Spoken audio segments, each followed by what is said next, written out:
Imagine a world where a familiar voice goes silent, or the presence of a loved family member, a loved one, their warmth and their presence just disappears. Where a change in the family leaves a child feeling insecure, frightened, worried, apprehensive, and with a deep sense of uncertainty. That's what grief can feel and looks like for a child.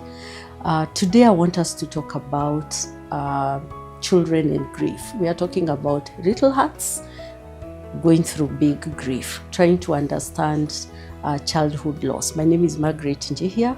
I am a psychologist and I am a child therapist with Sterling Wellness Center. So what does grief look like for a child? And oftentimes I know I hear the question, do children grieve? Do children experience this sense of grief? How do they manifest it? And there is this, assumption that children may not even understand what is going on, even when it is a very close family member who has passed on. So, unlike adults, children do experience grief, but in a very unique way that is often misunderstood.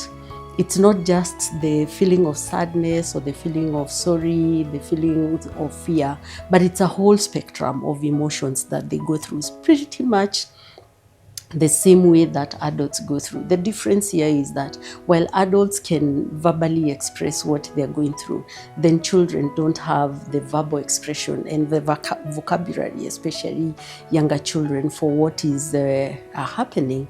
So children, depending on their age, they are limited to how they can express their very intense emotions, and they too do experience the sense of loss, they grieve, and they mourn, but in a different way from the adults.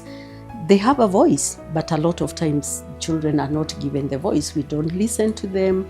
We don't allow them to speak up about what they are going through.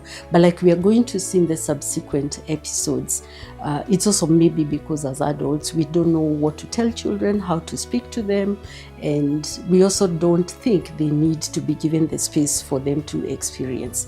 So in the next episode, let's first start looking at the different terms that are used when it comes to experiences of loss and grief. My name is Margaret Njihia once again, and keep it here, Sterling Wellness Center.